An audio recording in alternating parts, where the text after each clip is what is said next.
Welcome to The Long List, a podcast that celebrates movies and other pop culture through the storied art of rankings. There are no wrong answers, there are no bad opinions, and hot takes are always encouraged. I'm Josh Muller. With me, as always, is my brother Jack Muller, and this episode is all about holiday movies. Holiday movies, Jack. Happy holidays, Josh. Happy holidays. Oh. Immediately hit my mic. Happy holidays, Jack. Have you found yourself in the spirit of the holidays thus far? Not as much in the movie sense of the word. Same. Yeah. I feel like I've been busy. Yeah. Work has been a lot for me and Alex recently. And so, I don't know. We're not always just trying to throw on a holiday movie at the end of the day. Yeah. We got our tree up though. Yeah, it looks great. Thank you. Yep. Yeah, we've had a lot of like non-holiday events, and weirdly, working a little bit extra. Becky's working a lot of bit extra, and we just haven't had time to sit down and watch Christmas movies. So, yeah. We did watch White Christmas for Alex's first time. Hell yesterday. yeah. Love that. And she loved it and cried, and we won. We did it. Yeah, there's like a handful that we have to watch every year. And then we try to sprinkle in some other ones. We haven't even really gotten started yet. We had Jason over the other night, and he and Matilda, his daughter, with the kids, watched a little bit of Home Alone, but she wasn't even paying attention. She was running around like a maniac. It was great. And then we also watched that she did pay attention to but it's only a half hour, the Mickey's Christmas Carol. So good. It was really good. Yeah. I was kind of bummed it was only a half hour. Remember the Mickey's, the mix of shorts, Disney shorts growing up that we had the VHS of? So good. One of my coworkers brought that up the other day. They were like, "What's your favorite like Christmas movie?" And I named a couple. Which ones? And then she was like, named a couple, and then was like, "Oh, and then the Mickey's Christmas time thing." Not I Mickey's forget what Christmas it's called. Carol. Me too. It's on Disney Plus. I was literally looking at it the other night, being like, "Oh, there's that Mickey thing." I was like, "Ah, that's a good pull." Like the one with Chip and Dale's and the tree in the Christmas tree. And fantastic. Stuff like that. So good. Good stuff. I love the old Disney cartoons. You don't see them as much anymore. Didn't make my list. No, mine either. If you would like to reach out to us, the longlistpodcast@gmail.com is our email address. We'd love to hear from you. Holiday movies is a bit of a broad term, if we're being fair. A couple questions from a point of order, so to speak. Do you consider holidays before Thanksgiving holiday movies? No. Yeah. Okay. Like movies about other holidays? Yeah, man. Like Halloween movies or that's not like a holiday movie. That's a movie. Halloween movie. Right. No, I agree. Every other, 4th of July. There's not many of them, but do you consider Thanksgiving movies holiday movies? Yes. What about New Year's? Sure. Okay. So for me, that's the window. And then there's a few Hanukkah movies.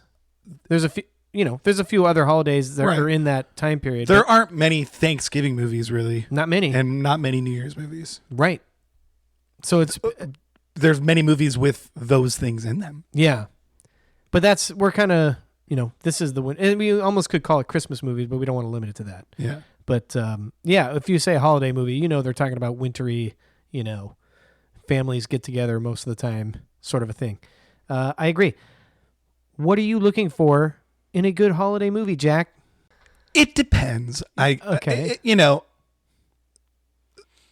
like ones that are straightforward, heartfelt. Yeah. I do like experimental ones. I do like movies that aren't holiday movies, that are mainly around Christmas time, but aren't like a Christmas movie. I do consider a lot of them Christmas movies, Yeah.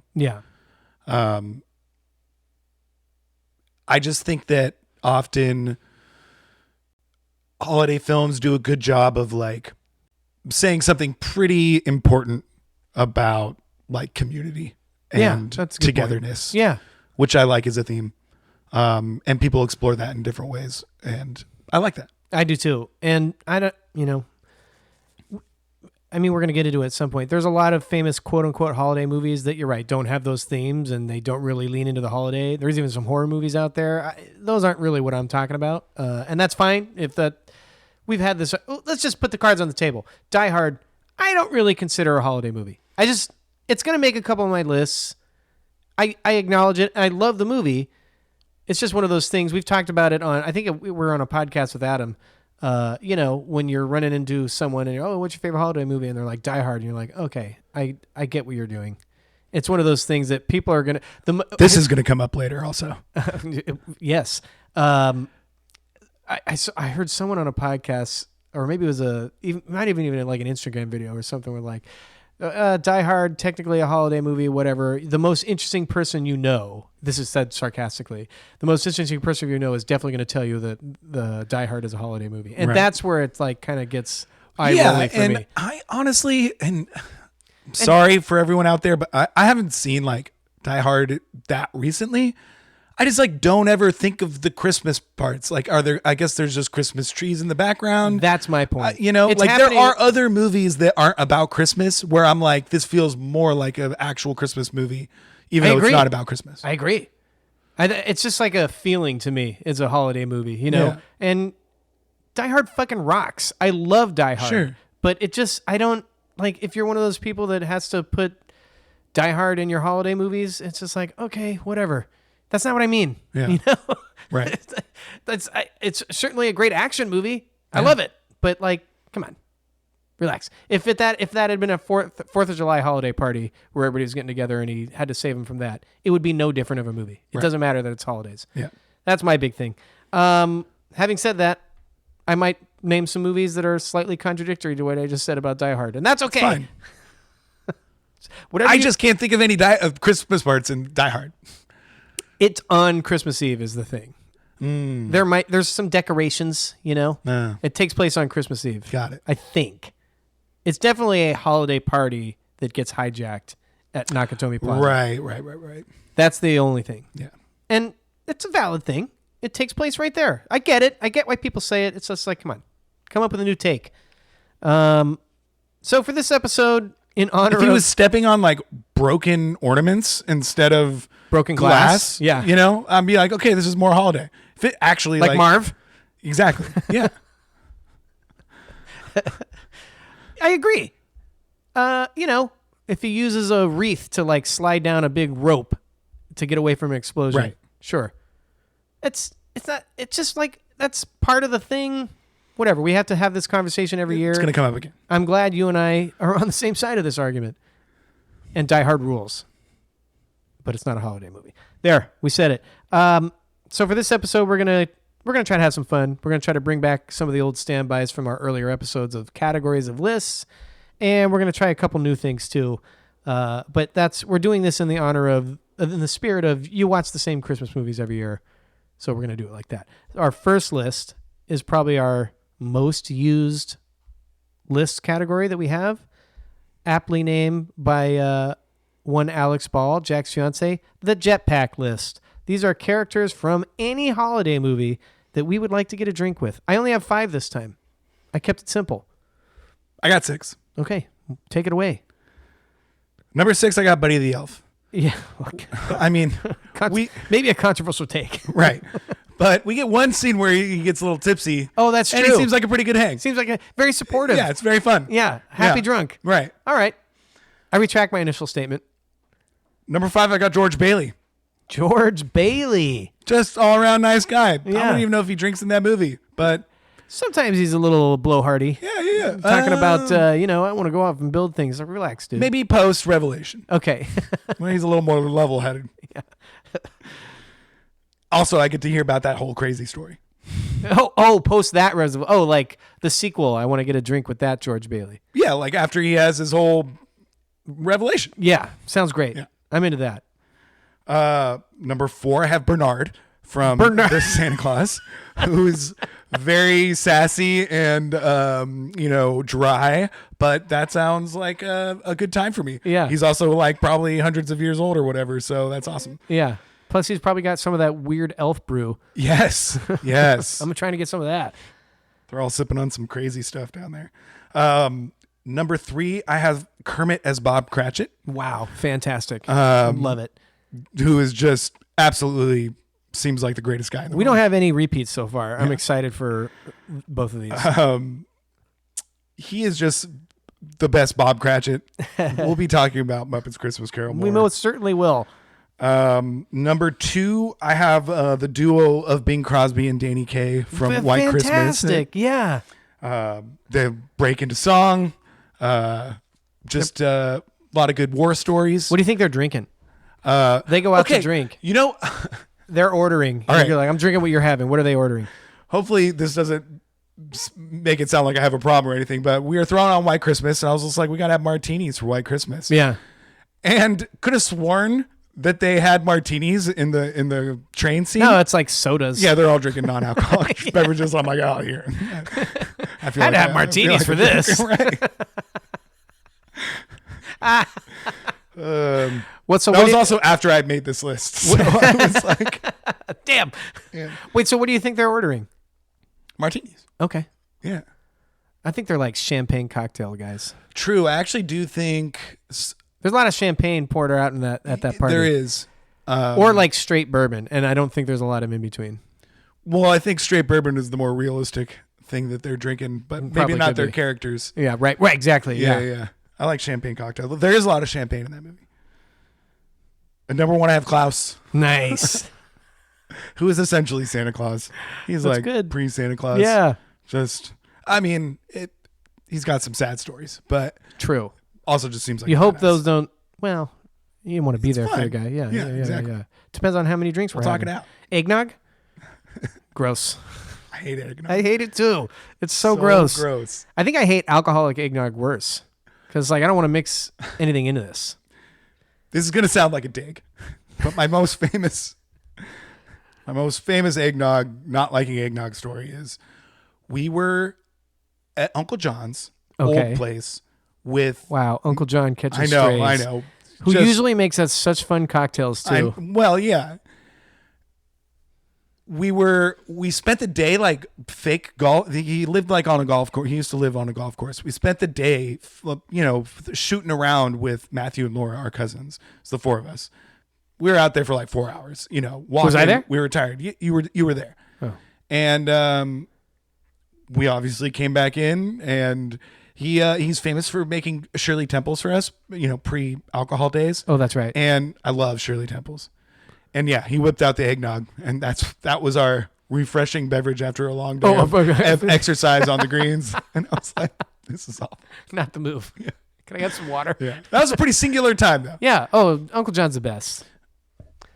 All right. Thank you for indulging me in that story. I don't know if that's going to make the pod. I probably will. All right, here we go. My top 5. Number 5, Fozziwig. This just sounds great. Knows how to throw a party. Yes. Scrooge is out here being like, "Oh, what about the numbers?" He's like, "Dude, fucking drink, man. Yeah. Have a like, we're having beer. a party. Relax." I have Kurt Russell as my Santa Claus from the Christmas Chronicles. I think I just want to get a beer with Kurt Russell. Right. But Kurt Russell as Santa Claus is a pretty cool. Extra.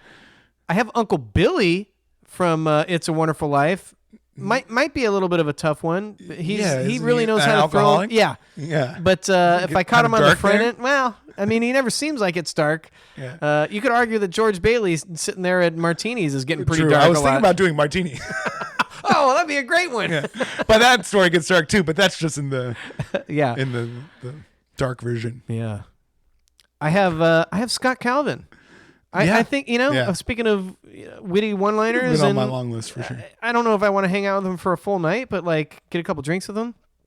My number 1 is Yukon Cornelius from Rudolph. Yeah. I want to get a beer with that guy. Well, your friend Jason is basically Yukon Cornelius. Want to drink some mead? He probably has a good mead guy. Ale. Yeah. So that was my list. Nice. That's pretty good. And then keeping it with the theme of characters, I just want to go right into our second list. Cool. Unless you got anything more to add on Yukon Cornelius. No. Wow, one of the greatest character names of all time. Top 5 character name, top 5 Yukons. So this is a list that doesn't apply to all movies. This one probably had gave me the most difficulty, I think. Well, okay, that's good because I made my list and was happy with it. I was like, oh, I bet this could be explored a lot more. I mean, I just put down 5. Yeah, that's what I did. But I feel like I could have had more, but maybe not if I really gone into it too much. Well, we'll see. We'll see how they. Well, that's true. Anyway, so we're doing best holiday movie villains, which again doesn't apply to all holiday movies. Mm-hmm. I'll start. Cool. I have the Oogie Boogie Man from Nightmare Before Christmas. Yes. I had Harry and Marv. Yes. Love Harry and Marv. Mm-hmm. Maybe should have been higher. Yeah, that's pretty. I have Ebenezer Scrooge just like in general. Mm-hmm. I was wondering. Yeah, because he's not like, kind of. He's the villain. He's like a dick in the beginning, but he is also he's kind like of horrible. Pretty much throughout the whole movie. He's a villain with a correction course, a story arc, if you will. Yeah. This is where my number 2. I said what I said in the beginning, but the villain is so good that I did go Hans Gruber from Die Hard as my number 2 villain. When you said it showed up on lists, I was like, he's got Hans Gruber. I do. He's really fucking great. And Alan Rickman, phenomenal actor, rest in peace, is not exclusively villains, but when he plays a villain, it's just great. He's great in everything. So he's one of the best parts of that movie. And I stand by what I said in the beginning, but I also wanted to put Hans Gruber on my list. And my number 1 is Mr. Potter from It's a Wonderful Life.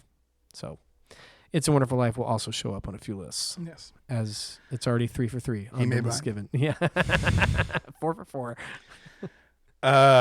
Number 5, I had the mayor from The Grinch. Oh, yeah. Good call. Who's the secret bad guy of that movie. Yeah.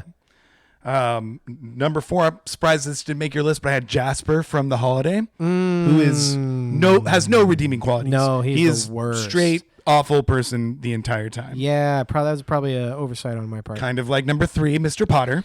Yeah. Who does he have a revelation at the end? No. Okay. I didn't think so. Happy New Year in jail. Yeah, that's like his last line. Right. He's awful. He's terrible. Number 2, I had every villain from Nightmare Before Christmas: Dr. Finkelstein, Oogie Boogie Man, and Lock, Shock, and Barrel. Wow. Who are all iconic, all pretty bad. Yeah. Wow. Good call. You looked up those names, yes? You didn't just pull out those character names out of your jack, did you? That's really impressive. I would never have been able to guess those. Thank you, I guess. No comment.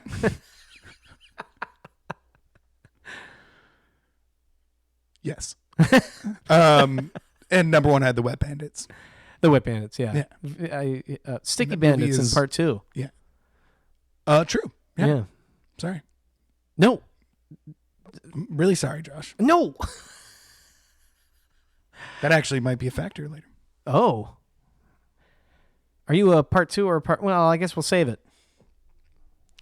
All right. Fun list. I love holiday movies. I had a lot of trouble with a lot of these lists. Bigger than I thought. But why don't we take a quick break and we'll march on through the episode? Yeah. All right.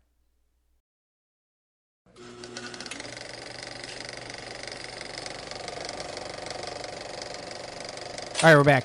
So I have something planned here. Not everyone likes holiday movies, Jack, which is a drag. And then even those who do have strong opinions about which are the essential holiday movies and which ones are forgettable. But in my non-scientific methodology, 2 movies in particular are kind of at the opposite ends of the spectrum of that. And some people love them and some people hate them.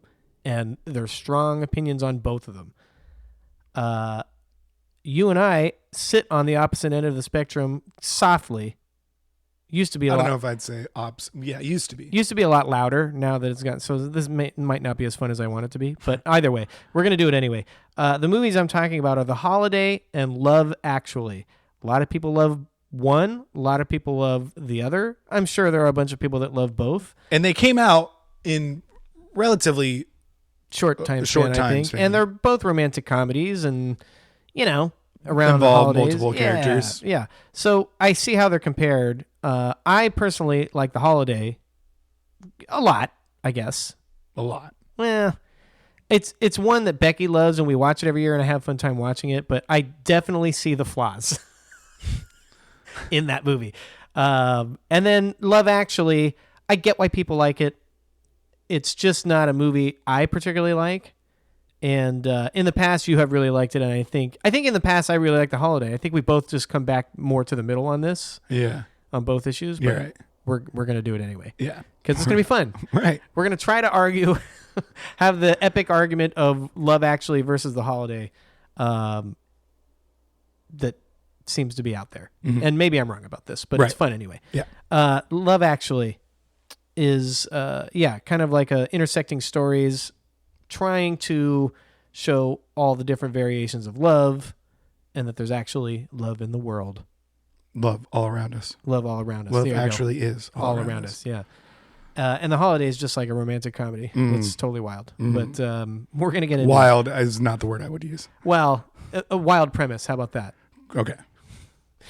So I'm going to let you go first because I have a whole thing planned. And I got a whole thing planned. So I'm going to let you argue your point first. Well, The Holiday sucks. It's just super boring. It's super boring. And also has its flaws and its weird characters, and Cameron Diaz is almost unwatchable. Yeah, I plan on making that point as well. Yeah, it's a big one. Yeah. I will say, Alex sitting me down. The Holiday would come on a lot. Yeah. For some reason, I feel like it would come on like Christmas night when we were up at our grandma's. It would. Like that or Ancient Aliens. Put it on. Yeah. Well, that would be after everybody went to bed. Right. And it was just, I'm just like, what is the good part of this movie? Fair. Alex sitting me down and like making me watch it front to end. Like this is probably last year. I was like, okay, it's pulling out some heartstrings. I get some things of what people would like here. Yeah. Overall though, it's bad. and it sucks. And there's parts of it that are really good, of course. Kate Winslet is great. And Homie, the old dude, that relationship is awesome. Jude Law is a great character. That's about it. Yeah. Probably. I don't know that you're wrong. And yet all those three things are so good that I let it wash over me. Oh, okay. Love Actually, I liked when I was in my youth and was just like, this, I like the intersecting stories thing. Probably wasn't paying attention and really nitpicking it as much as I should be. Right. And then I think the climax is great. And I think it really kind of does in some way tie up in nice bows with certain things. And I think it's funnier than The Holiday. And it's a faster pace. So I think it kind of got me in a different way. Like there's a bunch of things happening. It's good for my ADD. Yeah. Okay. That being said, right, there is a lot of stuff to nitpick and a lot of things, especially in 2025 vantage point, are make it not great. Right. Watching it now, the first half of it is just like almost hard to get through because you're just like, oh wow, there's a lot of like just like weird bad people but they don't seem that way. And it's like Alan Rickman being a weird kind of like not so good guy if you look at it in a weird way where, if you don't think about it, it's just like I'm watching Alan Rickman right now. It's not Cameron Diaz and they're like, you're supposed to like this person, right? And you absolutely hate them. Or kind of, well, Jack Black is, I don't remember the Jack Black thing. Don't worry, I got it all mapped out for you. Get ready. I think maybe stand with my Love Actually is better because I feel like I can just like watch that movie, and if I'm not paying attention, I'm laughing at certain points, and maybe its premise is I think it's trying to say something maybe better than whatever The Holiday is trying to say. That might be true. Yeah, it's certainly trying. But I will say that I'm coming towards the middle, like you say. They probably on both suck. Yeah, all right, here's what we got. I have top 5 reasons I like and dislike each movies. Cool. So I'm going to blow right through this. I try to play. So we're talking 20, a list of 20 things. Yeah. Okay. I'm going to fly right I'm not through. worried. And, I tried to play both sides of this because I'm on the holiday side, but there are some flaws. Okay, let's hear it. Top 5 reasons. I guess I start with why I like Love Actually. I will admit, just like you mentioned, it tries to have a fairly wide definition of what love is by different, friendships and, fathers but also romantic, whatever. It's very white, but you could say the exact same thing about literally every Nancy Meyers movie. So they don't totally land the plane. Oh. But, Love Actually is not the Nancy Meyers film you're talking about. Oh, yeah, but the as holiday. A counterpoint, like I was saying, it's the Love Actually is very white. Well, I could say the exact same thing about The Holiday. Yeah. And every other single. And Love Actually has one black person in it. So. Yeah, that's true. Better than Holiday The Holiday does not. Yeah. A pretty good soundtrack. Nora Jones, Beach Boys, Joni Mitchell, obviously. It's got a great cast. To your point, a lot of the people are jerks in it. But they're charming and great movie stars. Yeah, and they're doing their jobs all in this, even though the writing and nitpicking it is bad. But it's all the stars doing their things. They're very good. Yeah. Good to see Liam Neeson right before he starts kicking ass for a living. Love that. Yeah. Right before Taken, man. Love that. And I really do like the Bill Nye and his manager storyline where they eventually just get drunk and hang out and realize this is my homie. I like that one. Top 5 reasons I don't like the Love Actually. Not a big believer in love at first sight, me personally, and that's a big thing in this movie to its detriment. Yeah, well, that's my list. It's got a lot of storylines, too many. We could have cut a couple out. Well, it's manipulative. They definitely have scenes constructed where you're supposed to get emotional and cry and really... It just doesn't work for me. Right. That's more to the point of the story than... Yeah. And I'm not saying that... Manipulative. Yeah. It's kind of a bummer. That's my number 2. A lot of these stories... I thought your list is going to be way different. No. I thought it was going to be Hugh Grant's kind of a creep. Is that your number 1? Well, not specifically. But, okay, so my number 1 is 80% of the love stories are creepy and or unhealthy. Okay, yeah. Yeah, well, I had to get through the whole list. Yeah, okay, got it. I thought it was just going to be you listing off all the weird things. Yeah, well, a bunch of weird things, and then this is the main thing that I really don't like about it. They're all calling Hugh Grant's assistant overweight the whole time. A lot of jokes. She just looks like a totally normal person. Well, yeah, but Hugh Grant says that. That's okay, then he fires her because he's attracted to her. So yes. This is a multi-layered thing here. The whole Alan Rickman thing. He's hold on. No, he's also just immediately cannot focus on his job because of his secretary. Right. It's whoa, dude, you are the prime minister. Keep it down a little bit. You have to be so over the moon and relax, dude. So that's weird. And then the Alan Rickman thing, I get these things happen, but in a holiday feel good movie, I don't know if I need that. I don't know. He's just it's like a heartbreaker. Yeah. And I get it. It's that's the point. I get it. But I just don't like it. No, and to your love at first sight point, a lot of it is just immediately these people are just in a completely different mind state. You know what I mean? And they're well, the Colin Firth one too. That's supposed to be this big romantic thing. It's also, is Colin Firth doing pre-King's Speech accent in this? I swear he I don't know. He might stutters at certain points. Oh, really? And I'm maybe I'm just just warming up the vocals. You know? Right. I already had the job, just practicing on this. Yeah, he proposes to this woman who can't even say 4 words to in front of all these people, and it's what are we doing? And now it's another one. I was talking to somebody. We're it's a big romantic thing. It's it's a big stalker thing. It's creepy.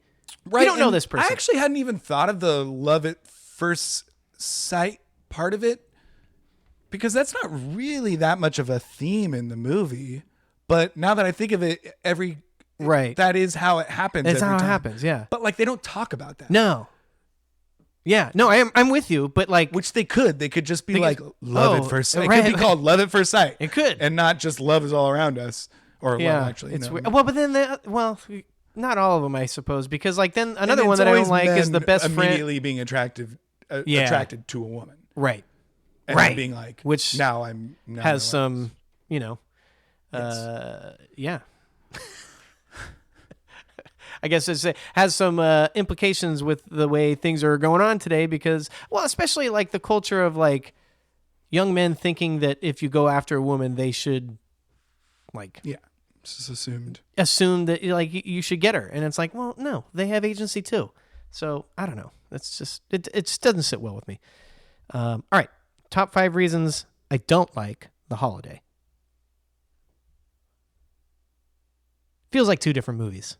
These are like 2 different movies going on. Yeah. And we're somehow just splicing them together and pretending it makes sense. With a lot of subplots. A lot. That's a Nancy Meyers thing. Editing. Yeah. It's really long. Yep. Really long. Yep. Super and boring. That's another, right. Slow. That's another Nancy Meyers thing. I would say most of her movies are like 10, 15 minutes too long at least. Promotes or at least overlooks drunk driving. Cameron Diaz has a really tough time driving on the wrong side of the road in the snow to get to the town where she goes into a shop and immediately chugs a bottle of red wine and then returns home, presumably, again, on the wrong side of the road in the snow and has to drive up a corridor that a professional driver would not do because it was so difficult. I don't know about that. Tough break for our gal Kate Winslet. I don't want to make everything about looks, but Cameron Diaz gets peak Jude Law. And Kate Winslet gets Jack Black. It's a tough beat. That's all I'm saying. I love Jack Black. And apparently there's this like a narrative out there that like people women and even young women really love Jack Black. It started with one of the Fanning sisters. I don't remember which one. Yeah. What are we talking about? Okay, hang on. Let me circle back. You know that have you seen that thing on YouTube where like famous people will go together on a press tour and like take a lie detector test? Have you seen that? No. Okay. Well, there's a thing. And then I'll just use the one I'm talking about. Elle Fanning and Dakota Fanning were sitting in a room with a professional polygraph person, and they each take turns taking the polygraph, and they get to ask him some things. And one of the questions, I think it was from Dakota asking Elle Fanning, was like, if you found out Jack Black would go on a date with you, would you break up with your current boyfriend? It sounds like the plot of Love Actually. Yeah, a little bit. And like she freaked out and the needle was moving and all that stuff. I don't remember how it ended, but like then there was been like a sub genre portion of the internet that were like, yeah, Jack Black is my guy and I would throw my life away. Yeah, sure. I guess. So I guess what I'm saying is maybe Nancy Meyers was ahead of her time on this, but on the outlook, if you're watching The Holiday, Cameron Diaz gets peak Jude Law. And Kate Winslet, beautiful woman, wonderful actress. What's going on in this movie? Yeah. I'm with you. And, well, okay. The other side of that coin is poor fucking Jude Law ends up with Cameron Diaz and Kate Winslet and Jack Black. At least they're having fun. People. Yeah. And my number one was Cameron Diaz. Tough to watch. She's rough in this movie. Top 5 reasons I like The Holiday, Jack. The villain, which I apparently didn't put in my villains list when I was making this list. That's crazy. Is also the villain from A Knight's Tale, so I already hate him and I have a lot of baggage with him. Yeah. Great stuff. Good casting. I don't think he's a good guy in too many movies. I don't know that I've seen him in many other movies. You probably have. I probably have. My guy Eli Wallach, you mentioned him from The Good, Bad, the Ugly, is an old classic Hollywood writer who just kind of stumbles around and makes witty remarks and talks about stories from old Hollywood. Love that. Jude Law, Jack, number 3, just so charming. So good. So good. Yeah. This is worth it. What's the price of admission alone? Yeah. Totally. Beautiful. What? Me? Well, both of us together, but you saying it's just worth the price of admission alone. Totally. To watch him just be like a charming heartthrob. Yeah. Beautiful Nancy Meyers winter English cottage countryside backdrop. Yeah. Came up in the settings for Alex Alex's. Yep. Yeah, it was a good pick. In the romantic comedy draft. Very good pick. And my number one reason I like The Holiday. You ready for this? Serious physical media collection in Cameron Diaz's LA house. Also, Jack Black walks around in a movie rental store singing movie scores. Yep. That's a good scene. And hits Jaws with it. So it's a good scene. Yeah. That's probably the part when Alex was re-showing me. Okay. Okay, I kind of see the point. I see the light. You've also seen Rufus, your boy Jasper. Oh. Rufus Sewell in The Illusionist. Oh. Legend of Zorro. Oh. Not the Antonio Banderas one, right? Yes. Oh. Well, The Mask of Zorro and The Legend of Zorro. I don't know if I've seen The Legend of Zorro. Well, it also has... I mean, I might have. Catherine, what's her name? Zeta-Jones. So I'm guessing Antonio I didn't know there Banderas. was a sequel. I don't think I did either. He's in both of them. I might have saw it. That might be it. All right. Well, there you go. He's probably a bad guy in all those movies. Yeah, he sucks. He's a good bad guy. All right. In the spirit Beautiful of... eyes. All right. Worth the price of most alone. Merry Christmas. We're done. In the spirit of debates, I figured we'd talk about some fringe holiday movies that we've kind of already alluded to with Die Hard. So, movies that might take place on the holidays but don't really feel explicitly like holiday movies. Spoiler alert, Die Hard did not make my list. Wow! Jack's really coming for the Die Hard heads. All right, well, let's do it. Top 5 holiday movies that aren't really holiday movies. Go ahead and give your list. Number 5, I have Just Friends. Which wow, that came up on the... Probably I don't know why this isn't billed as a holiday movie. Yeah. Because it completely takes place during Christmas time. I guess I don't remember that. I haven't seen it in a while. Yeah. This is one of Alex's favorite movies. Yeah. And it's pretty hilarious. And it is essentially a rich dude going home for the holidays. Yeah. And so it feels like a holiday movie. Number 4, I have The Holdovers, which interesting is also interesting for my later lists. Okay. I will say I didn't love this movie. But for this list it makes sense, and the main thing I didn't like about this movie was I feel like it had a little bit more opportunity for fun. And it gets there in like the third act. Like, I don't know, but it doesn't totally get there. But as far as it's a movie about people staying home for the holidays. Yeah. Or staying in school for the holidays. Number 3, I have Batman Returns. Yeah. I should have put that on my list. That's a good one. Mainly because it's Tim Burton. Yeah. Which is relatively significant in Christmas holiday terms. Yeah. And it's a Batman movie. Yeah. And Christmas is all over the place. Yeah. In every background. Not a main plot, but it takes place then. And right. Yeah. It's cold and the penguin's in it. So it kind of is relevant. I love it. Number 2, I have Edward Scissorhands. Yeah. Okay. I see what you did there. Yeah. This is, I don't know how many of these movies I have. I guess this list wasn't super easy for me to make. This was a no-brainer though. Yeah. Well, I see what you're saying. No, but yeah, that's why it's fun. We get different. And Tim Burton doing Nightmare Before Christmas, Batman Returns, Edward Scissorhands. Yep. He always has Danny Elfman. Danny Elfman knows how to make a score sound like Christmas. Yes, he certainly does. Edward Scissorhands being the best version of this. Yeah. And one of my favorite scores.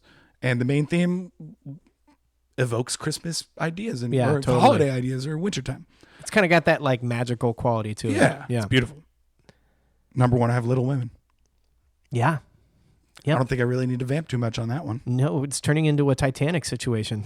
It is. And maybe we'll get a pod one day for it. We have to at some point. We might need to put some time in between. But there's a lot of really good, like, actual, like, holiday and Christmas sequences. But, like, it also takes place at other times of the year, which I think is... It does. Yeah. But... I'm totally with you. Yeah. Number 5, I had Gremlins. Mm-hmm. Love Gremlins. Yeah. I haven't might make some other seen lists. this in a very long time. I have it on Blu-ray. I'll let you borrow it. But I used to love it. It's great. Gremlins 2, also great, for the record. But not set in Christmas time. Number 4, I have Kiss Kiss Bang Bang. And you really could go with like any Shane Black movie. They all sort of like Lethal Weapon. I think even Nice Guys takes place around there. There's a bunch of them. He's just got that vibe. It's not really a Christmas movie, but it's set there and it's a fun, noir romp. I knew that would be making your list. Hell yeah. Number 3, I have Carol. Have you seen this movie? No. It's really good. It's a really good drama. And it's not really like about Christmas, but it's set at the time.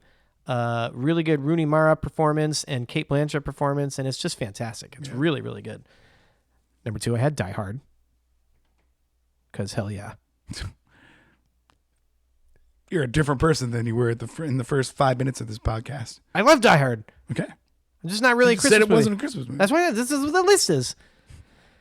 And number 1, I had Little Women. Nice. Because hell yeah. Hell yeah.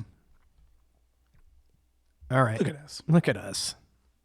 All right. Now we got to do, we got to sneak in another one of our favorite lists. This is a list heavy episode, which is fine. Top 5 what the fuck moments from a holiday movie.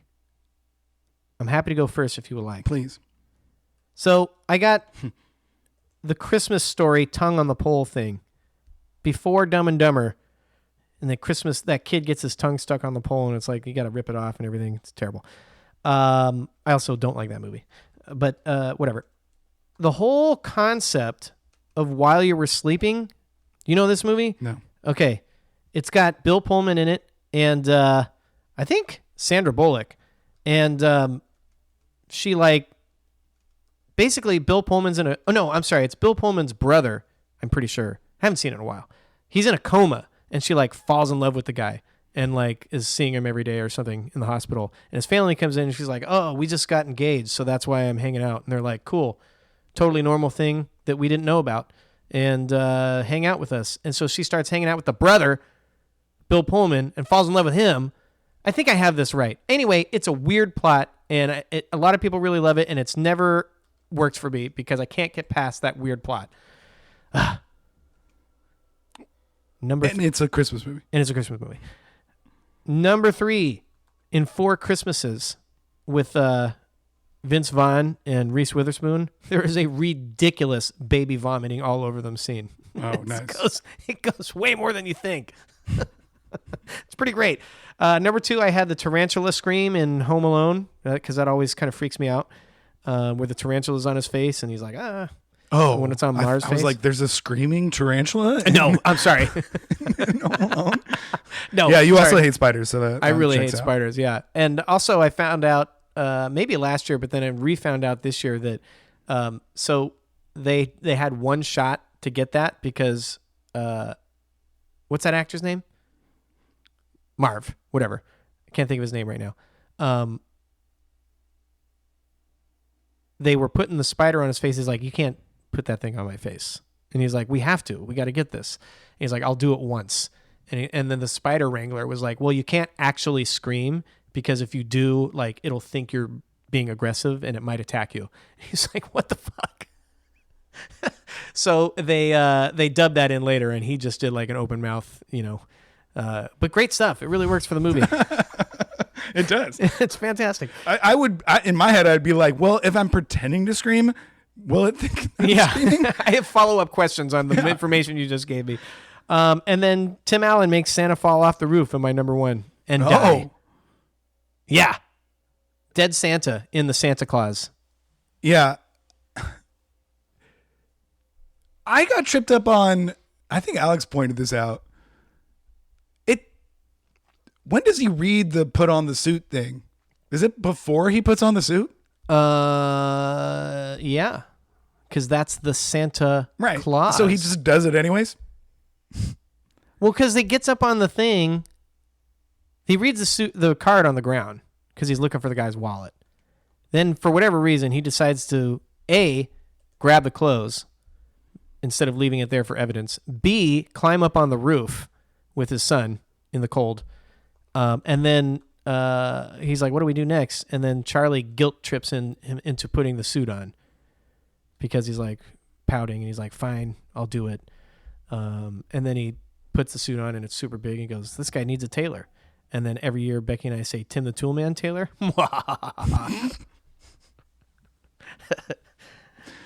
Good list, Josh. Thank you. Okay, number 5, I have the blowtorch in Home Alone. Oh, Home Alone, yeah. Because that's super dangerous. Really scary that this kid thinks of that. Like it's like he goes from ornaments crushed on the ground to a blowtorch. Yeah. Like, wow. That's a good one. Number 4, sorry, a little dark here, but in Bad Santa, which I mean, you could just do the whole movie, right? But the extremely dark suicide attempt. Yeah, it's just like in a Christmas. I mean, I think it's a rated R Christmas movie. Yeah, it has to be rated R, right? And I will say that like it almost like does help with the tone a little bit because it's like super gnarly, so it's it going there makes it be like cool. This movie just goes. We're taking the gloves off. Yeah, and it works so much. I like that movie. Yeah. Number 3, I have the love stories in Love Actually.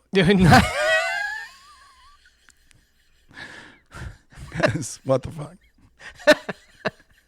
Not bad. Number 2, I had He's an Angry Elf. Oh, right. Yeah, and Peter Dinklage and Buddy the Elf just thinking he's an elf because he's a little person. Oh, man. Pretty rough. Kind of ballsy. Pretty ballsy. It plays. Nobody's talked about that too much. Yeah. It doesn't come up or anything, so. And it's funny. It is funny. Props to Peter Dinklage for doing that. Oh, yeah. And then number 1, I had the ringing the bell and all the evil townsfolk fighting each other in Klaus. Oh, and just being like, this is absolutely scary. It's intense. Yeah, it's just like it could have just been like a gangs in New scary York town. scene. Yeah, but they actually all fight if you ring this bell. And also the train conductor sets him up at the beginning. He's like, ring the bell, and then it happens and it just happens to him. Just so wild. Oh man, Klaus. It's gonna come up. I think. Already has. Yeah. All right. Why don't we take another quick break? We'll finish it off.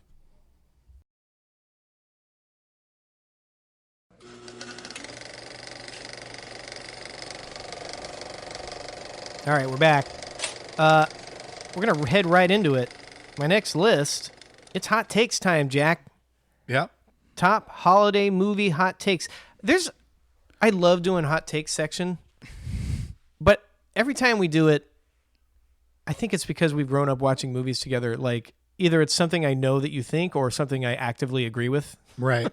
So hot takes in quotes, and I think in present company, these will seem like lukewarm to like medium cold takes. To us. To us. I hope it's not for everybody, but I don't know how hot my takes are, I guess is what I'm saying. But I have a bunch. Me too. Well, I have 6. Okay. I guess that's not a bunch. Yeah. How many do you have? I don't know. Like more than that. Okay. I'll go first. Okay. Take it away, hot takes, Jack. That's your new nickname. I'll start with this one because it's going to be the least surprising. But the Die Hard Christmas movie debate makes me just literally just not even want to watch Die Hard. It's I'm just like, you should definitely watch it. Yeah. I mean, I've seen it. Right. Multiple times, but yeah, I hear you. It's like, we get it. It's like July, and I'm like, oh, I guess it's a Christmas movie. I can't watch it. I'm joking. I have zero desire in watching A Christmas Story ever again in my life. Oh. Maybe that honestly should probably be higher for the majority of the world. It was higher for me. But it's so concrete in my life. I just like think about it like, yeah, people love this movie, but it's just like, I don't. Do they? That's part of my hot take. I'll let yes, you. they do. I don't know. Well, no, I know. I mean, like, no, I know what you mean. Yeah, everybody's just like, yeah, Christmas Story. Just like put a pencil in like that. A movie about a bunch of annoying people and like a bad kid. Terrible. Like, I don't get it. Put a pin in my personal hot take section. The awfulness of the McAllisters can detract from my enjoyment of the movie. Fair. Especially in my older age. Yeah. As a kid, I don't think I was thinking about that. You just get as to an adult, get I'm to the booby traps. As an adult, I'm like, I don't know if this flies. I don't know if this. I don't know if this is realistic. I'll accept it because it's a comedy. But bad job by them. We're kind of in lockstep so far, as the inherent issue with doing hot takes. We spent 34 years of our lives watching movies together. So, Serendipity is better than Love Actually and The Holiday. It's been a while. It's less of a Christmas movie than either of those. Sure. But a better rom-com and movie than both of those. I remember not liking it, but it's been a long time. I don't think that's right. Because it's basically John Cusack in High Fidelity, which is John Cusack in a lot of things. But it's very John Cusack in High Fidelity and Kate Beckinsale. It's just like, yeah, that's fair. We're good here. Right. I've got two more. Okay. I'm ready. White Christmas could potentially have an amazing remake. Ooh, I like this. I mean, I don't know that I want it, but I don't know if I want it. I don't think. Obviously, the Bing Crosby thing is probably the biggest hang-up in this because he's so iconic and literally. I was watching it with Alex for the first time, and the first scene he sings White Christmas, and I was like, this is where this came from. She was like, this wasn't a song before this? I was like, no. Wow. This is where it came from. So that's kind of a hard thing to get by. But like the visual, like it's all that whole movie is like a soundstage. Oh, it's all a set. And it gets kind of confusing because like they're on set sometimes, and like, you know, in the end they open up the backdrop and it's like, well, that's another set. Or but growing up I didn't think that. It's just like, you know. But yeah, I don't know. I just think it would be a good story if it like wasn't a pure musical. Right. And you got like, I mean, I love it as me. I love White Christmas. No, I got you. But if it was done as like not a musical, but you still got your musical numbers because it does a good mix of, you know, them going into song in the middle of the scene, but also a good mix of their entertainers. And sometimes they will just sing casually on their own, or sometimes they are on stage. I don't know. I just think it could be beautiful. Okay. I'm not against it. I'm a little against it. I know. It's a hot take. It's risky. Number one is the Charlie Brown Christmas soundtrack is not only the best Christmas album, but it is one of the greatest jazz albums of all time. And one of the greatest soundtracks of all time. I was going to say, you started off, I'm like, this is not a hot take at all. Well, yeah. Fantastic. Vince Guaraldi, man. Yeah. Keep doing your thing. Actually, is he still alive? Good. No. Okay. I don't even know. I don't even know what time frame we're talking about there. It works for Charlie Brown though. Let's get a little clarity on that subject. All right, here's my honorable mention. I hear Tokyo Godfathers is a really cool animated. Vince Guaraldi died in 1976. Not even close. He's been dead for 50 Born in 1928. Hey, you never know. That means he didn't live to be he died pretty young. Yeah. He could Bay Area. Our guy. Born in SF, died in Menlo Park. Wow. Who knew? Well, probably a lot of people. I have that record on vinyl, by the way. The Charlie Brown Christmas. Nice. I'm sorry, I just got distracted because Alex was talking last night that she learned that a few I don't remember who they were now. They actually might have been people from White Christmas looking up, but there are people buried at Holy Cross in Colma, which is a huge cemetery up where she is from, and that's where Vince Guaraldi was buried. Oh. And she was just talking about that yesterday. Weird. Way to go, Vince Guaraldi. Okay, honorable mentions to hot take. I just haven't seen Tokyo Godfathers, and I hear it's really good. It's an animated Japanese Christmas movie, and it's supposed to be great. Oh. And I just want to acknowledge that I wanted to watch it before this, and I didn't get to it. What? Well, if you had, I would have nothing to say on it because I've never heard of it. It's supposed to be great, so just want to acknowledge that. Okay, not very hot yet. Muppet Christmas Carol is the most accurate to the book. It's fantastic. I think that's a fairly cold take, actually, and it's just wonderful. Yeah. Scrooged gets more and more culturally relevant every year with how we keep getting sucked into screens, and although they want to grab our attention and Netflix is buying a whole bunch of crap. So that's another one. Christmas Vacation. Not my jam. Just not my thing. Makes me uncomfortable. Don't like it. I get that people think it's funny. It's not my thing.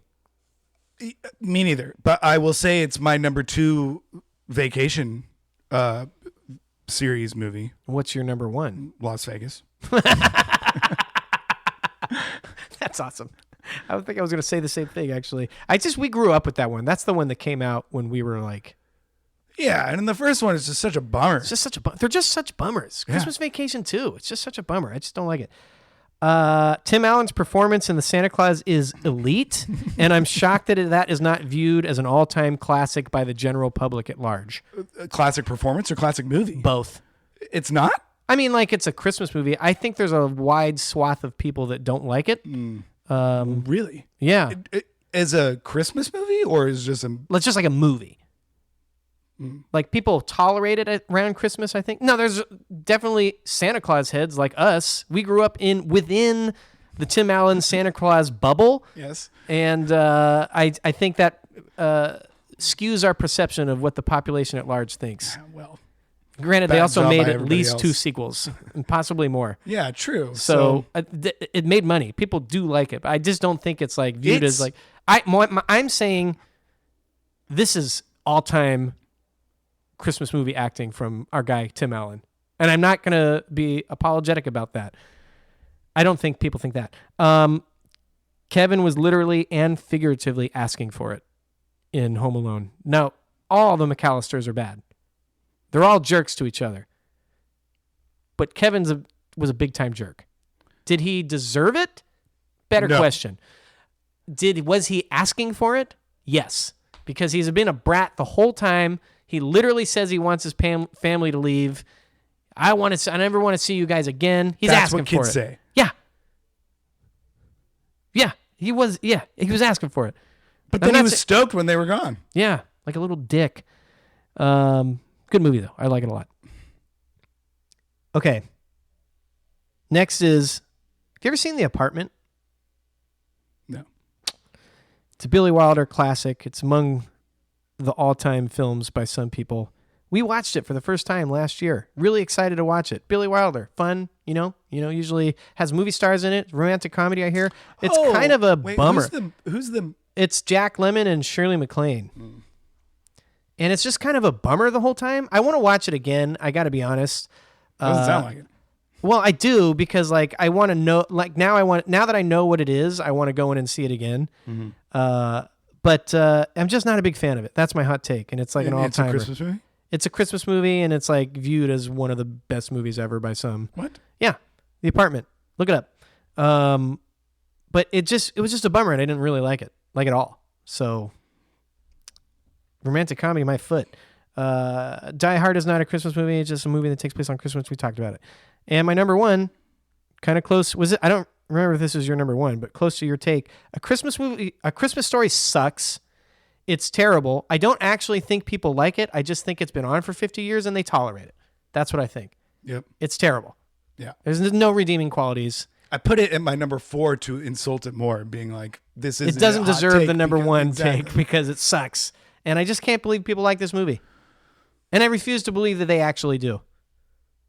I'm right there with you. Yeah. I'm pissed I was pissed every time it was on TV, like in the cable days. Like the 24-hour like Christmas movie thing yeah. when they would put that on. Like, I don't remember what channel. It's like, why is this on? It's like, why is this on? Nobody likes this movie. And then people are like, ha ha, shoot his eye out. It's like, shut up. This movie's like, well, people like the whole like, well, it's the same reason people like Vacation, the Christmas That's Vacation. true. People like the like messed up stuff. Yeah. I actually tried to rewatch it a few years ago. I was like, okay, I'm a little bit older. Maybe this will be funny. I got 10 minutes in, and I feel like there was a beating a kid joke or something like that. And I was just like, what are we doing? Yeah. And I turned it off. That was the main point of my take earlier. It was I have no desire to. I'm not.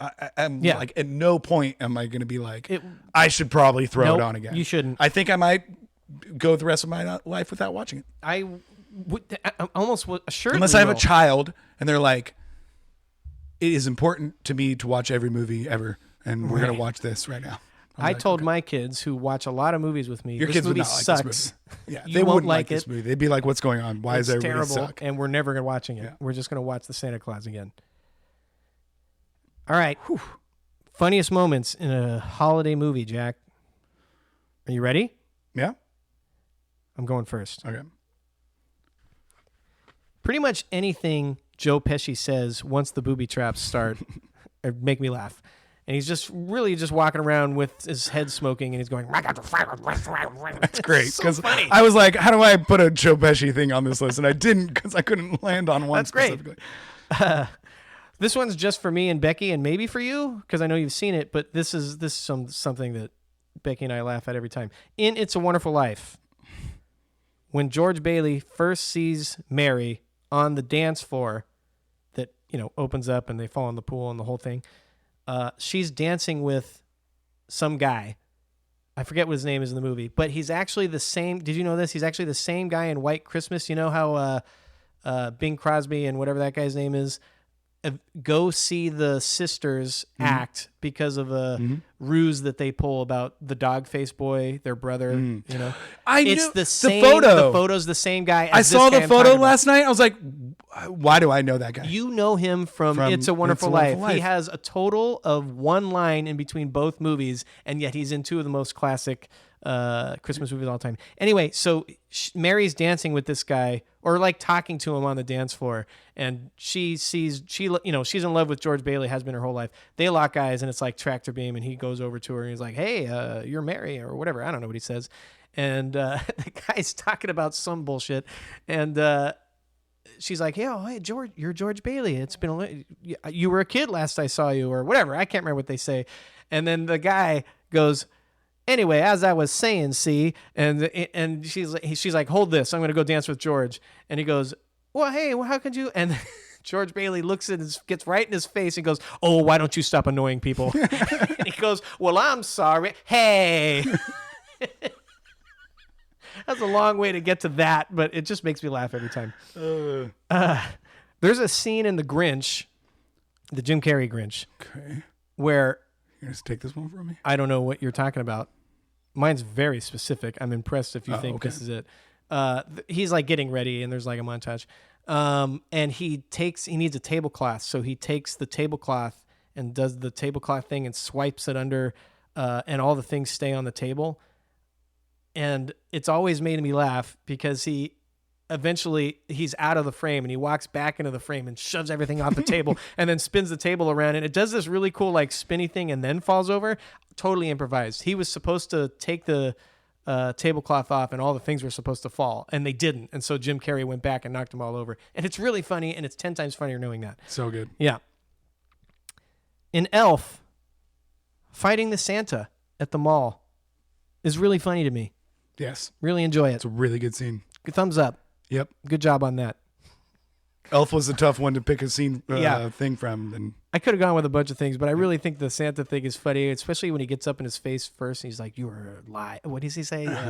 You were something of lies. Liar and it's just, we're screwing it up now, but he gets up in that guy's face and the Santa's like, cut it out, Jim. Just let the kid talk. Don't listen to him. Listen to him, Billy. It's so good. You're sitting on a throne of lies. That's what it is. That's what it is. I'm glad you got there because that's good. When Bill Murray slips and falls in Scrooged when he's exiting the restaurant and he threw the water. Also not planned, but he had spilled water because he sees the eyeball in the water and he knocks the guy. Oh, no. He sees the guy on fire and he sprays the guy with water. And then he walks out of the place and he slips and falls, and it's a great pratfall. Even though I don't even think it was planned. And my number one funniest thing, I'm sorry I get to go first. I'm assuming some of these are going to be on there for you. Maybe not. All Tim Allen's one-liners in the Santa Claus. Yeah, I did a different version of that. But okay. Yeah. I'm just going to read a few. Charlie says, I like Neil. He listens to me. Tim Allen says, yeah. And then he charges you for it. Well, Neil's head comes to a point. They're all so good. We're going to Neil's for Christmas. Christmas at the Pound. We're getting the Disney Channel for Christmas. You're killing me here. Merry Christmas.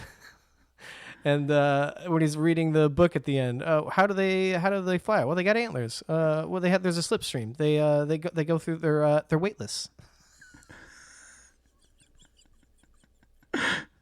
It makes me laugh every time. Their weightless thing makes me laugh every time. He's so good. Like, to your point, it's Elite. Such a good performance.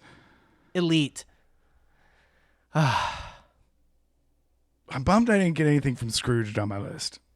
When it's like the funniest movie. I thought of a couple different ones, but they're all like little they're just like Bill Murray it's just moments. Bill Murray being Bill Murray. So it was tough to describe one, but I got the pratfall. Yeah. Okay. How am I going to do this? Right? Okay, I'll do it like this. Number 5 from Bad Santa. Mm-hmm. I'm on my fucking lunch break. Which is, I almost put it on my what the fuck list. Yeah. But it's so funny. And he's just, his mouth full of food. And it's just like so gnarly. It's just the epitome of that movie. It's really good. That's a good one. From The Grinch. I think about this a lot. I have no idea what you're thinking. Okay, actually, I'll do 2 from The Grinch. First, we like threw it on for a little while. She always throws it. Grinch. I just come home from work sometimes. The Grinch is on, and my B response, or my B 1B would be when he finally meets Cindy Lou and they're in the like present room together, or something like that. Or any like saves her. Yeah. And then he's leaving and she goes, "Thank you for saving me." And he stops. And he like screeches his things down. And then he turns around and he's like, "What did you say?" He's just so mad. But my number 1 is when he's in the cave and he's yelling the echo. Yeah. I'm an idiot. And he goes, "I'm an idiot. You're an idiot." It's so funny. Who were we just talking to that really likes that? Was it Austin? Yeah. I have 2. I have a 1A and a 1B from Muppets Christmas Carol. Okay. They're both kind of similar. And both what Muppets do very good at, which is... I'm kind of bummed I didn't put any Muppets Christmas Carol on my... Which is like background talking. Or like when a lot of people are talking at once. 1B would be Bob Cratchit in their office on Christmas Eve night. Yeah. And he's asking what their hours are. Yeah. And Ebenezer's like, "What do you think your hours should be tomorrow?" And he goes, "Well, I was thinking we could have the day off." And Bob is surrounded by all the rats, all the other Rizzo type of people, who are always all talking in unison, or like at the same time. And he's like, "I was thinking we could have the whole day off." And the rats are like, and then he's like, "The whole day?" And they're all like, No. One of them goes, "It was the frog's idea." And then my 1A, in a very similar fashion, is in the first song, Here comes Mr. Humbug. Here comes it's building up the whole time, and you haven't actually seen Michael Caine's face, I don't think, the whole time.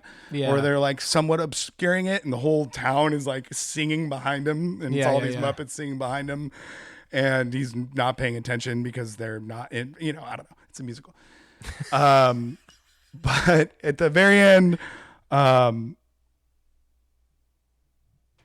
last line is, every day in every way, Scrooge is getting worse. And the song ends with like a bump, bump. And he turns around. It's a smash cut to him turning around for the first time and seeing his face. And the whole town like freaks out. And they're like, oh! And someone says, oh boy. And someone else says, how the time flies. It's really good. Sorry, you kind of had to be there for that one. Not as much as my guy from It's a Wonderful Life. You got there, though. From Elf. Yeah. I have the other retail scene with the manager. And the manager's like, just thinks he's already working there and just grabs him and starts walking him in. Yeah. And then he's like, oh, what is this place? He goes, this is North Pole. And he goes, no, it's not. And he goes, yes, it is. And he goes, no, it's not. Where's the snow? And then he just looks at him and he's just like, why are you smiling? He goes, because smiling's my favorite. He's just like, well, work is your new favorite. Make work your new favorite now. I just love that relationship between those guys. And then, okay, so yeah, similarly, I just had all of the times that Scott Calvin digs on Neil. Yeah, just fantastic. It's the gift that keeps on giving. Yes. So here are some. Neil's in the car, and Charlie's like, he's like, where's Neil? And he's staying in the car. Neil thinks you're going to say something snotty. He goes, no, not necessarily. It could be rude or sarcastic. And he's like waving at him in the car as he's saying, okay, whatever it takes. I had Neil's head comes to a point. Yeah. I have Neil said Santa Claus was more like a figment of, no, figure of your imagination, a feeling more than a real person. More than a real person. He goes, yeah, kind of like Neil. And then and then he charges you for it. Kind of like Neil. Oh my God, it kills me. Nice sweater, Neil.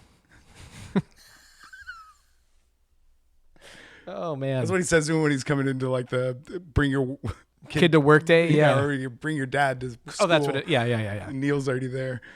So good. Hey Neil, yeah, good sweater, buddy. What a dick. All right, Jack, we've reached that point in the podcast. We're doing our top, however many you got, favorite holiday movies of all time. 10. Okay. I did 10. All right. So, clean 10. Okay. Favorite holiday movies of all time. Who wants to go first? Then I figure we better at least touch on some movies that I assume neither of us are going to mention. Yeah. We'll do some just miss or whatever. Number 10, I have Nightmare Before Christmas. Yeah. Also extra points for being a Halloween movie as well. Or any holiday movie, really. Because that's what it's about. But really between Halloween and Christmas. Yeah. Good it's a good one. On their end. Yeah. Or a good idea. It's always going to be playing on one of those. Exactly. Yeah. Incredible music. I definitely grew up with it. Would always need like a cup of hot chocolate while I was watching it. I was always about like, if I was watching a movie, I'd like something to consume that reminded me of the movie. I don't know. Always this little like feel good thing. Really cool stop motion animation. Yeah. It's great. Jack Skellington. I've been called many times by many people, or like it's fair enough. Jack the Pumpkin King. We'll take it. The Pumpkin King. Number 9 is Home Alone. Okay.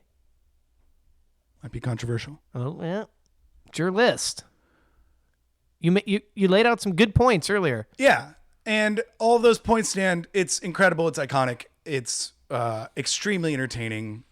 Macaulay Culkin is phenomenal as like all the acting is really good. Yeah, right. All the performances are really good. It's great. You get John Candy in this one too. Fantastic. Like we didn't even need that part. Right. We'll take it. Right. And he's good. He's really good. And he's like not super funny John Candy. He's like kind of more serious John Candy. Yeah. Apparently, did you hear they only had him for a day, like 24 hours exactly? And so it was, what's his face? The director, John Hughes. No. Yeah. And they were good friends. They did Uncle Buck together. And so they got him for 24 hours, and he was like, yeah, cool. I'll just fly in and we'll do the thing. He did 24 hours like straight. Like they just had him for that, and they were like, "Cool, we're gonna use all of it that we can." And yeah, makes sense. John Candy improvised so many day scenes and night scenes. Yeah, and he's only in one stretch of the movie, but it's not like he's in a couple scenes. Yeah. And he's fantastic. Apparently he and Catherine O'Hara were just like improvising so much. Yeah, and of course they had Second City ties and everything. She's really good too. Yeah, she's great. Yeah, and I'll leave it there. Okay. Made your list. Yeah. Yeah. No spoilers. Okay. I don't know if you're ready for this one. Number 8, I have White Christmas. It's okay. I will say, having watched it last night, yeah, this would rank higher on like my all-time favorite movies than some of these other movies. Okay. I will say it goes through a stretch where it's like nothing about Christmas or the holiday. That's fair. Yeah. Like at all. Yeah. They could have just had the whole concert, the whole show that they're practicing for be like a holiday show. But they don't. No. There's no snow, which is part of the point. Part of the point, except for the end, where they're on a soundstage. Yeah. Yeah. That's a fair point. I love it, though. It's super good. The music's incredible. I cried in the first 2 minutes just because the first scene evokes one of the last scenes. Yeah. The last scene is the more obvious scene that you would get. It's like a little tease. It's a tease. Yeah. If you know what's coming. But also, it's like a really, heartwarming tribute to someone at the beginning. Yeah. Number 7, I have Muppets Christmas Carol. Number 7. Yeah. Okay. Good. Wow. This was a stretch this next 3 stretch I had a hard time with. Yeah. Muppets Christmas Carol is one of my favorite holiday movies. Now I'm just like, why isn't this my number 2? On any other day, I might have put this. I really did have a hard time ranking the next few. Yeah. Muppets Christmas Carol is just essentially everything you would want in a Christmas Carol movie.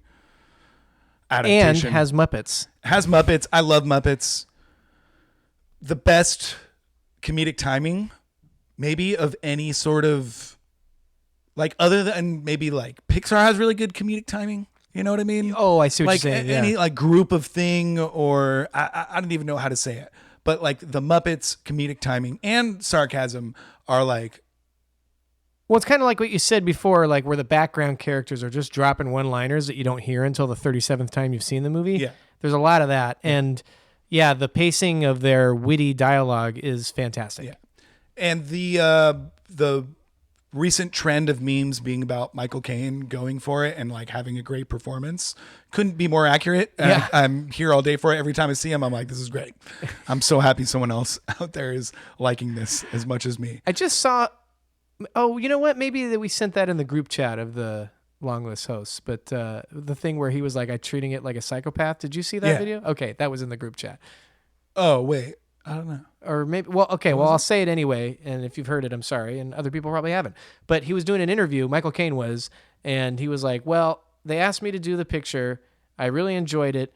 But when I got the script, I was like, I have to do this totally straight. And they were like, okay, cool. And he was like, I have to treat this person like a psychopath. And he was like, do you think Scrooge is a psychopath? He's like, yes. And also, I'm the only real person in the screen. Right. If I'm working with a frog and a bunch of rats, and I'm not a psychopath, that's just weird. I was like, good point. And I've never really thought of like the the human characters in Muppets movies as seeing them like Muppets. Yeah. It's just like the actors or oh no, you mean the character, like the humans. Like the humans, I always human characters, not like always, the actors doing. Like right, you think right. about that. Yeah, but yeah, you mean like the right. Like I didn't know in that world that Scrooge knew he was working with Muppets. Right. You know. Yeah, I don't think about that. I just because it's a great performance. You just go with it. Yeah. And obviously there's the later ones with like Jason Segel where they know that they're Muppets and everything. I think it's a little bit different, but yeah, and it's the same thing with like Tim Curry in Muppets Treasure Island. Yeah. It's like he's kind of just going for it too. It's kind of a similar like take where it's just like a very straight performance. I saw something. I saw a meme once that was like Muppet Christmas Carol works because Michael Caine is totally straight face and the rest of the characters are Muppets, and Muppets Treasure Island works because Tim Curry is acting more of like a Muppet than the other Muppets. Oh, okay. No, that's a better. It's honestly, really funny. Yeah, and I never thought about it like that, but it made me laugh. I don't even know what number you're on. I'm just having a good time. I think you're on number 6. Okay, so number 6, I have Home Alone 2. Okay. Yeah. I split the difference there and split them apart. I think that's why I'm putting maybe Home Alone 2 maybe higher than the Muppets than it should be. Maybe I should change my list because they are different movies. It's a little bit more. They are. And I'd say the one big negative, I guess, about Home Alone 2 is it's doing all the same things as the first one. Yeah. But I, very famously, like when they take the first idea and do it in a bigger setting. Turn it up a notch. Turn it up a notch. Yeah. So you're in New York. It's a great setting. It feels even more like a Christmas movie. I really like the relationship with the homeless lady from the park. I think all that stuff works really well. And the old toy store owner too. Like the heartstrings that you wouldn't think that they'd be able to hit the emotional beats like they did in the first one. Yeah. But they do, and they're really good, and it works. Mm-hmm.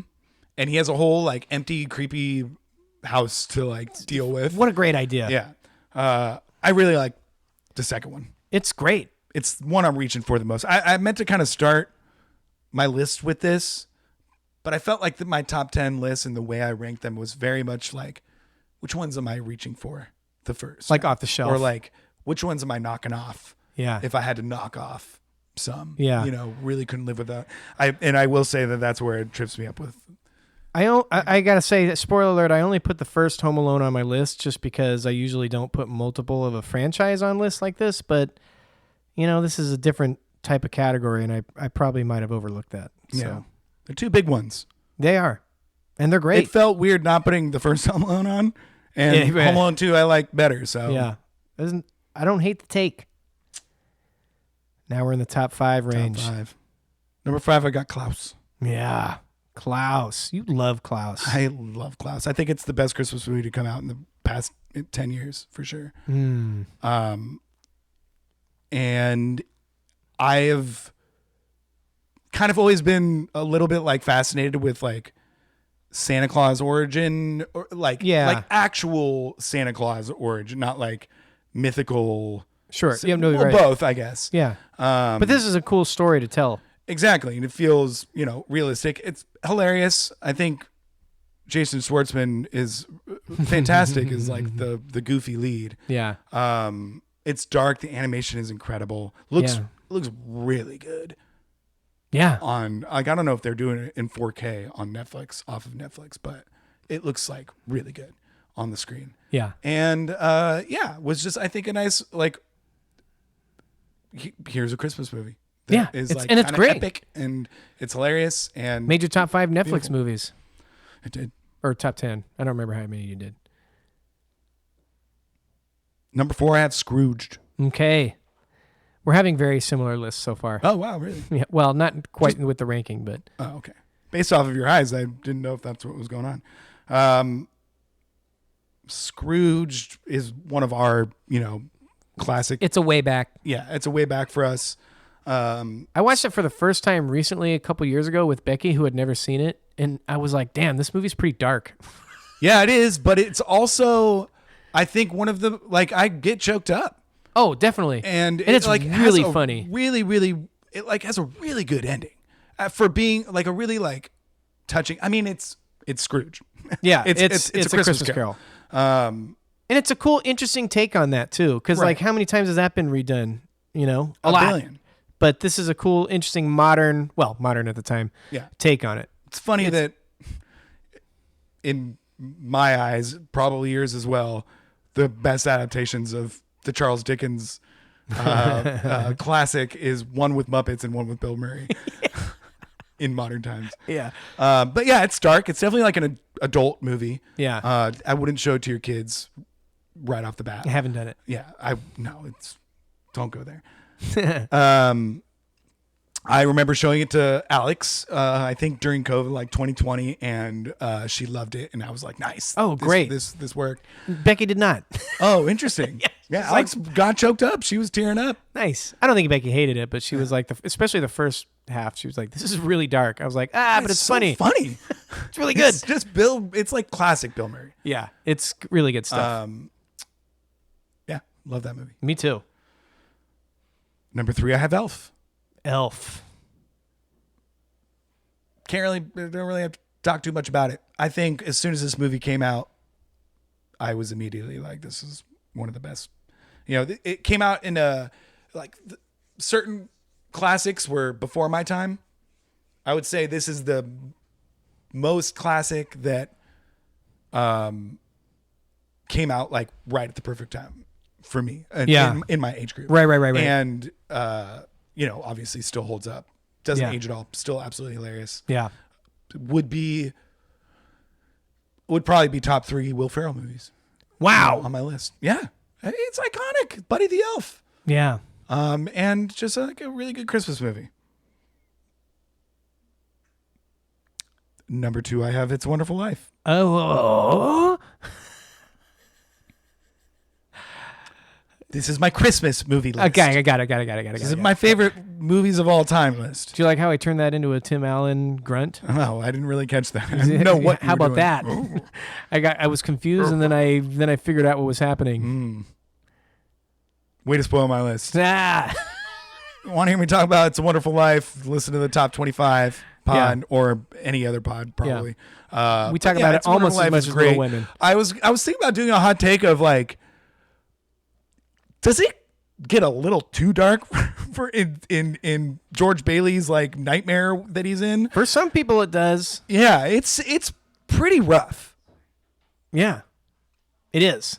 Until it's not. I mean, we talked about how Jason and Alex haven't seen it, and I saw something today where a different podcast, I don't remember which one. It was just a social media post, and they were talking about they took a poll for everybody's favorite holiday movies. And It's a Wonderful Life was further down the list than I thought. And they were like, here's my take. It's not as wonderful as people say it is. And I was like, whoa. He's like, it gets really dark. And I was like, damn.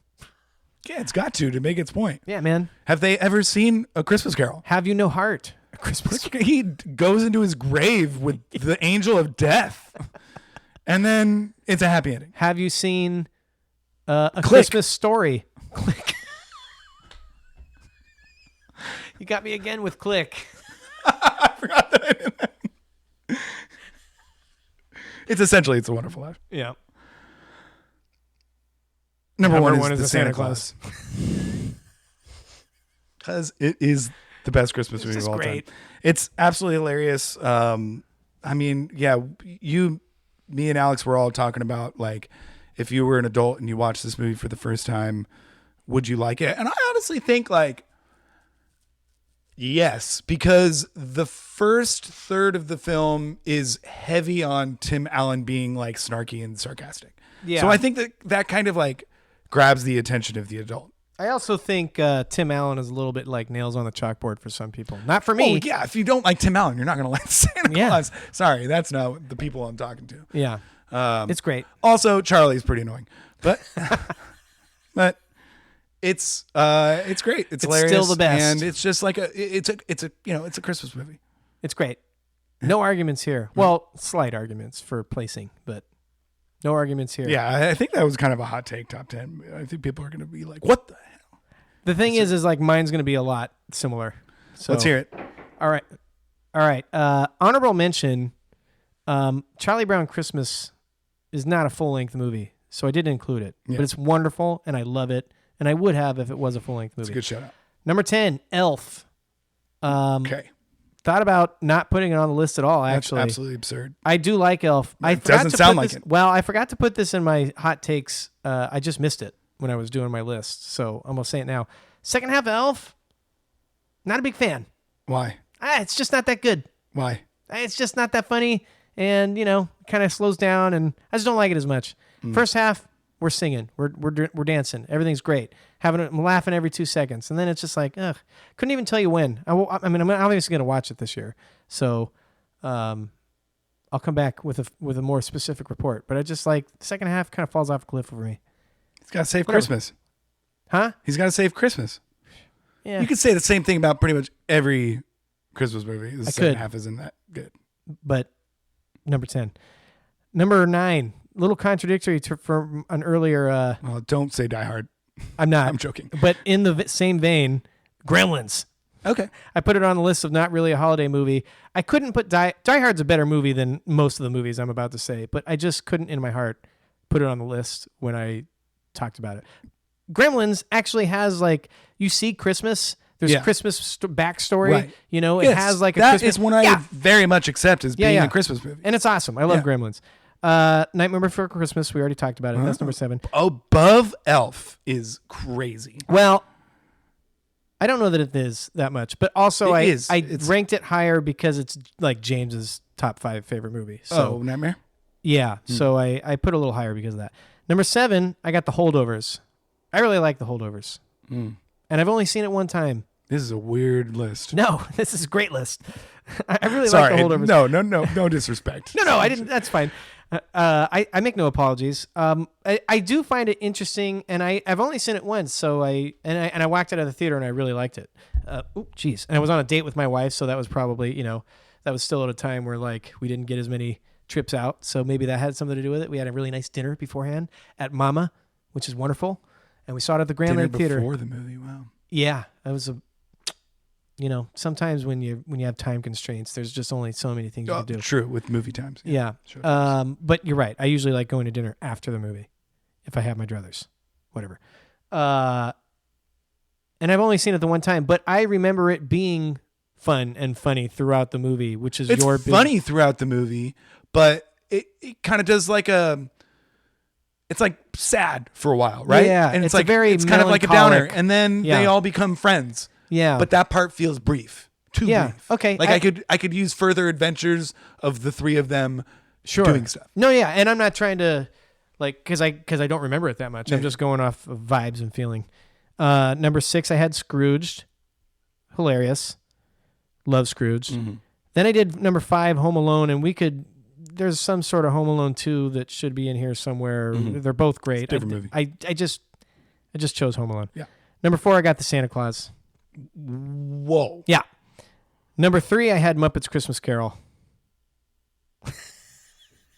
I'm just like over here wide-eyed. I love the Santa Claus.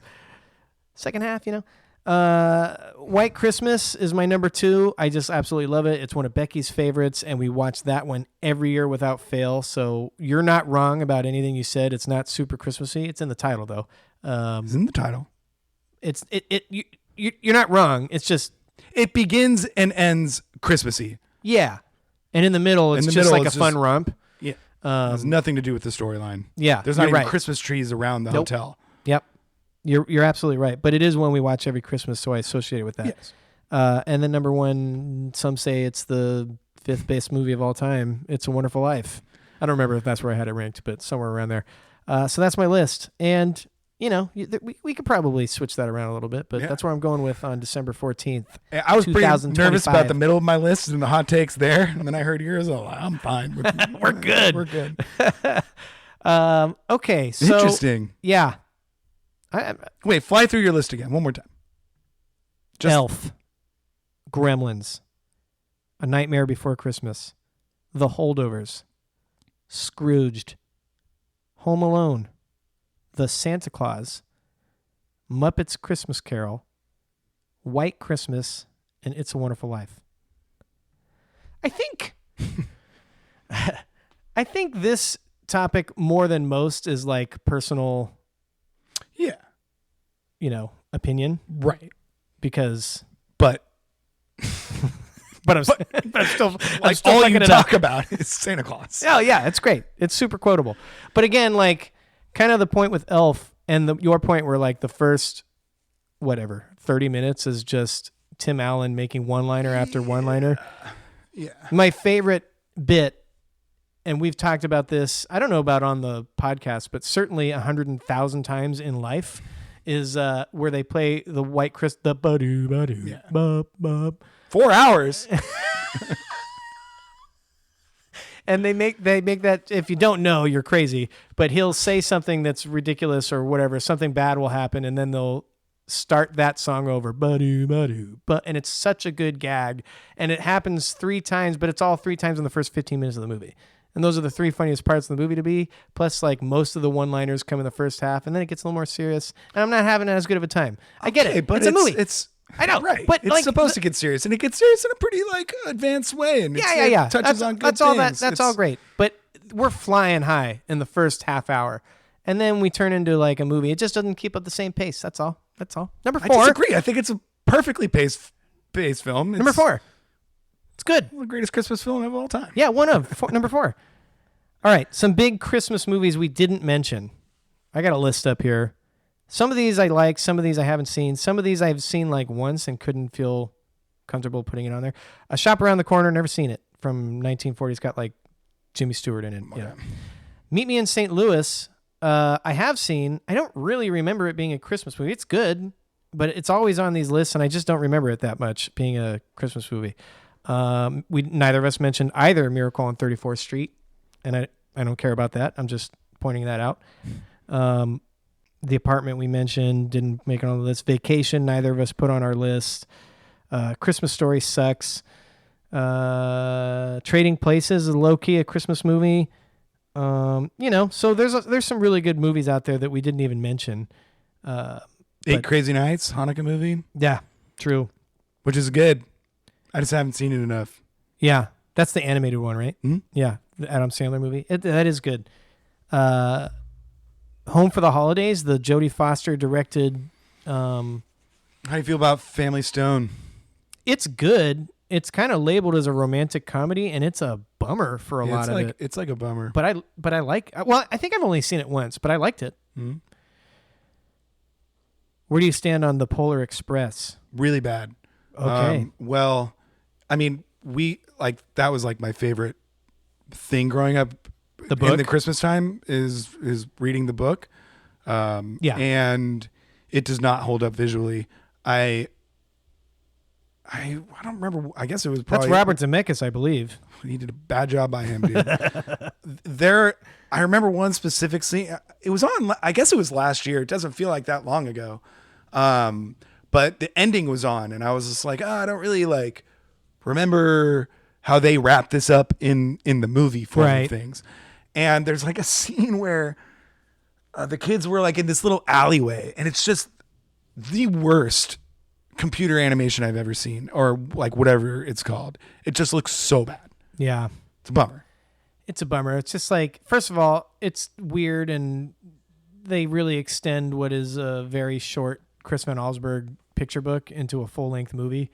So there's a lot of filler. Yeah, but I mean, it could be done well. Like, I could see that being a cool thing. I remember when it was coming out. I do too. We thought it was going to be really good. I'm not against the I'm just saying it didn't totally work. And then plus it was probably, 10, 15 years too early to really look good. Right. So those two honestly, if they things, did it again, it would probably look sick. It'd probably look great. It'd be sick if they made it look like the animation of Chris Van Allsburg. Well, that's what I figured they would try to do, and it just doesn't really look like that. Not even close. No. Bob Zemeckis. Get on the horn, man. Let's run it back. Or maybe somebody else. Oh, like you don't know for sure. What? Like you don't know for sure. For sure. If what? it was Bob Zemeckis? Oh, no, I'm pretty sure it was. Yeah. Let's look it up. I believe you. I know he did I mean, if I'm totally wrong about this. Certain people in our age, around our age group, will probably be upset that we didn't put The Grinch in our top 10s. But that movie also Yeah, The Grinch. We didn't mention that. It's not my favorite. Well, it's come up. We've talked That's about true. It's come up. It was Robert Zemeckis. The Grinch is really good. I have like an insane amount of respect for it. It's just like a little too like dark at times. A little too like everybody's kind of like bad. Yeah, which people like in movies and in Christmas movies, right? Because there's a character arc, and no, it's more like in A Christmas Story and that movie Christmas Vacation and The Grinch. It's like it's a bunch of shitty people. Yeah, I don't like it. The Grinch, it's fine. And Jim Carrey's great. It doesn't make me laugh enough to like overcome that. Yeah, kind of like A Christmas Story. Yeah. I mean, a Christmas Vacation. Right. It just doesn't make me laugh to overcome that. I just don't want to hang out with that for the holidays. No. I think it's like one of Adam's big ones. Wow. Way to call him out. Or it's fine. He's allowed to think what he wants. He's wrong. Jingle All the Way. Yeah, not bad. I don't really remember. I thought about putting it in like what the fuck moments at some point. I saw another one that I was going to bring up, but what about where do you stand on? Did you see the Very Murray Christmas, which was a Netflix one? No, it was pretty cool. Really, I kind of liked it. I didn't like it as much the first time, and then we tried it again like 3 years later, and I was like, all right, I'm having a good time with this. But like, it's not really a movie; it's just like a holiday special sort of a thing. But I thought about putting that on my list. Anyway, Merry Christmas, Jack. Merry Christmas. Happy holidays. Happy holidays to everybody who's listening. Thank you for listening. Again, if you want to reach out to us, as always, thelonglistpodcast@gmail.com. And we want to wish everybody a happy holidays, and thank you so much for listening to our podcast and supporting us, especially because a lot of you know us. And if you don't, we appreciate the support. This year's been pretty cool. Yeah. We started the podcast. In fact, it was like last year around Christmas time, I think, where we were like ramping up on talking about doing it. Yeah, we were a couple of beers deep, and we're like, why aren't we doing this? We've talked about it for a long time. Huh. You don't remember? Well, we were up in the maybe a few more beers deep. No, but we were up at the cabin? we were up at the cabin, and we were talking about it, and we were like, we should be doing this. Yeah. And so we started, and we're getting a lot of support for it. And we really appreciate it. Yeah, and I just remember like we started recording, I think in March, and from the initial circumstance of like talking about episode ideas, it was just like nice. And when we get to the holidays, we could do a holiday episode. Yeah, and, it was like one from the beginning. Yeah, exactly. And we're here. So that's a cool full circle thing. Well, But we appreciate everybody listening. Yeah. Thanks for listening. Thanks for the support. Happy holidays. Drive safely. I was about to say drive safely. Hug your family. All those things. Happy holidays. Merry Christmas, everybody. Peace on Earth.